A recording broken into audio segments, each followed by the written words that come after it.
countrymen, women and children who are unfortunate victims of such senseless arsons, kidnappings, and murders. I also share the pains of families and direct victims of ransom-seeking, kidnapped victims who went through unimaginable trauma in the course of their forced imprisonment. Let me assure my fellow citizens that every incident, however minor, gives me great worry and concern, and I immediately order security agencies to swiftly but safely rescue victims and bring perpetrators to justice. Fellow Nigerians, when you elected me as your president in 2015, you did so knowing that I will put an end to the growing insecurity, especially the insurgency in the Northeast. But the unintended consequences of scattering them in the Northeast push them further in country, which is what we are now facing and dealing with. We will, by the grace of God, put an end to these challenges too. Unfortunately, like in most conflict situations, some Nigerian criminals are taking undue advantage of a difficult situation and profiteering therefrom with a misguided belief that adherence to the democratic norms handicaps this administration from promptly and decisively tackling them. We are already addressing these obstacles, and we will soon bring some of these culprits to justice. We are, at the same time, addressing the twin underlying drivers of insecurity, namely poverty and youth unemployment. Interventions led by government and the Central Bank of Nigeria driving economic growth over the past 6 years are targeted mostly to the agricultural, services, infrastructure, power, and healthcare sectors of the economy.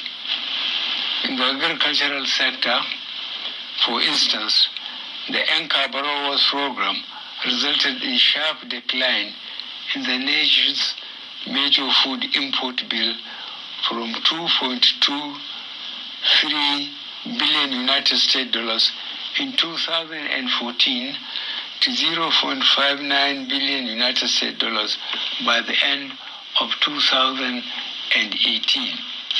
Rice import bill alone dropped from $1 billion United States dollars to $18.5 billion dollars annually. This initiative, supported by local production of rice, maize, cotton, and cassava, government financed 2.5 million smallholder farmers cultivating about 3.2 million hectares of farmland all over the country and created 10 million direct and indirect jobs.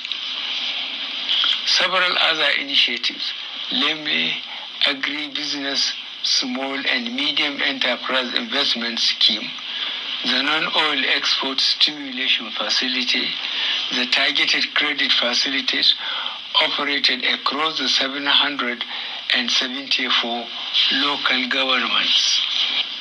In the manufacturing sector, the Central Bank of Nigeria, Bank of Industry, 200 billion naira facility financed the establishment and operation of 60 new industrial hubs across the country, creating an estimated 890,000 direct and indirect jobs. The CBN's 50 billion naira textile sector intervention facility increased capacity utilization of generators from 30% to nearly 90%. The Economic Sustainability Plan, our rebound plan for the COVID COVID-19 pandemic developed in 2020 is currently being executed. The plan is primarily focused on the non-oil sector, which has recorded phenomenal growth, contributing over 90% to the GDP growth in the first quarter of 2021. Though marginal, we have recorded GDP growth over 2 quarters, second quarter of 2020 and first quarter of 2021. This is evidence of a successful execution of the Economic Sustainability Plan by the federal government. My vision of pulling 100 million poor Nigerians out of poverty in 10 years has been put into action and can be seen in the National Social Investment Program, a first in Africa and one of the largest in the world, where over 32.6 million beneficiaries are taking part. We now have a national social register of poor and vulnerable households identified across 708 local government areas, 8,723 wards, and 86,610 communities in the 36 states and the FCT.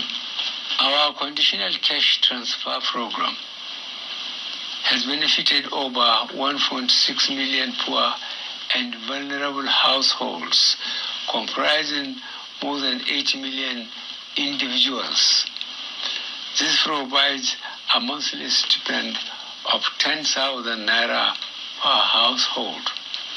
I have also recently approved the National Poverty Reduction with Growth Strategy Plan that augments existing plans to further reduce poverty in Nigeria. As at the end of 2020, the Development Bank of Nigeria had disbursed 324 billion naira in loans to more than 136,000 micro, small, and medium-scale enterprises through 40 participating financial institutions. I am to note that 57% of these beneficiaries are women, while 27% are the youth. We are able to do all this and still accelerate our infrastructure development through sensible, transparent borrowing, improved capital inflow, improving and increasing revenue through capturing more tax bases, and prudent management of investment proceeds in the sovereign wealth fund. Fellow Nigerians, our infrastructure revolution continues with key projects attaining critical milestones under the Presidential Infrastructure Development Fund. The second Niger Bridge, the Lagos-Ibadan Expressway, and the Abuja-Kaduna-Zaria-Kano Expressway.